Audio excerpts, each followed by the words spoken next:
जर Q हा वाहकाच्या काटशिरातून T या कालावधीत वाहणारा विद्युतप्रवाह असेल तर विद्युतधारा I बरोबर Q छेद T इतकी असते. एसआय पद्धतीने विद्युतप्रवाहाचे एकक कुलूम हे आहे. एका इलेक्ट्रॉनमधील प्रभार 1.06 गुणिले 10⁻⁻19 कुलूम इतका असतो. एसआय पद्धतीने विद्युतधारेचे एकक अँपिअर ए मध्ये व्यक्त करतात.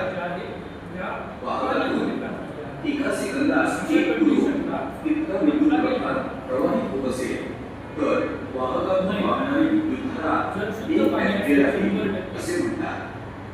1 अँपिअर बरोबर 1 सेकंद. माहित आहे का?